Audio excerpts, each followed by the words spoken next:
I still remember the sound, not the slap, the laughter that followed it. My brother's hand cracked across my daughter's cheek like he was swatting away disrespect.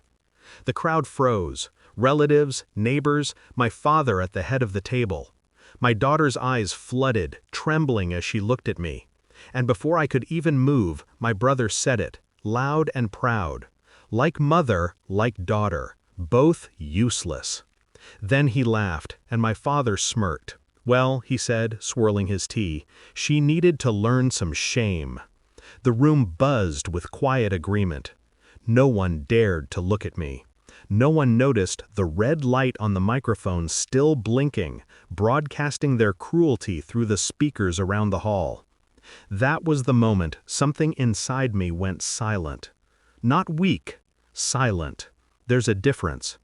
I used to believe my family was unbreakable. My brother, Hamid, was once my closest ally. We grew up sharing secrets, saving each other from our father's temper. He was loud, arrogant, but I saw past it. I thought it was armor. I thought we were the same, survivors of the same man's shadow. But power changes people. When my husband left, Hamid saw an opening. He started speaking for me at family gatherings, deciding what I should do, how I should raise my daughter. He said it was to protect me, but really, it was control disguised as care.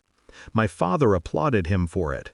A real man, he'd say, like I was incapable of raising a child without supervision. I tolerated it, for peace, for my daughter, until that slap.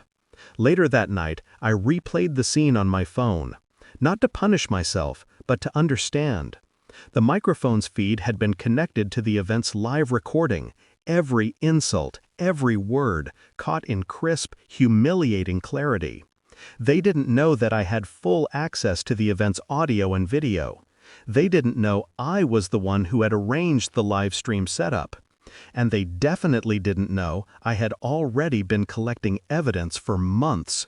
Inheritance irregularities, misused family funds, the fake property documents Hamid signed under my father's name. I didn't plan revenge that night. I had started it long before. When Hamid mocked my daughter, he gave me the ending I needed. I spent the next week in silence. To him, it probably looked like shame. To me, it was strategy. I visited our family lawyer, an old man who had watched me grow up. He owed me a favor. I showed him everything: recordings, documents, timestamps. He didn't say much, just nodded, and started filing the necessary petitions quietly. Then I sent the audio clip, just the slap, the insult, and the laughter, to one person, our family's mosque committee president, the man who always sat next to my father on Fridays, preaching morality. I didn't need to add context. The audio spoke for itself. By the next prayer, the whispers began. Did you hear what Hamid said? And his father laughed? The same people who once praised my father's authority now avoided his gaze. My brother's construction business started losing contracts. Clients pulled out for reputation reasons. Hamid came to my house 2 weeks later, furious. "You think you can ruin me with gossip?" he spat. I looked at him calmly. I didn't say anything. You did. Into a microphone. He froze. For the first time, I saw it. Fear. Real, bone-deep fear. I leaned forward. Do you know what's worse than being humiliated, Hamid? Being exposed by your own voice. He left without another word. But the damage was already spiraling. By month's end, my father's assets were frozen pending investigation. The inheritance papers I'd quietly gathered showed illegal transfers to Hamid's name.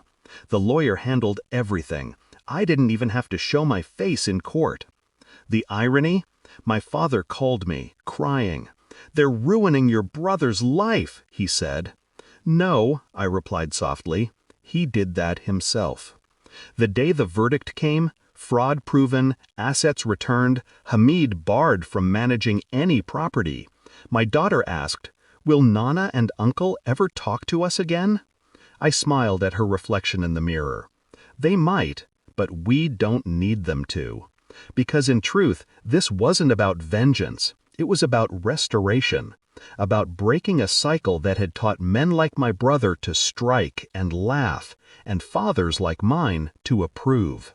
Months later, I was invited to speak at a local women's seminar. Topic: Family Dynamics and Dignity. I stood on stage, microphone in hand, looking out at a room full of faces, some broken, some brave. I told them, sometimes silence isn't weakness. Sometimes it's the sound of a plan being written. And as the audience applauded, I glanced at the front row. Hamid sat there, court-ordered to attend counseling sessions as part of his rehabilitation. Our eyes met.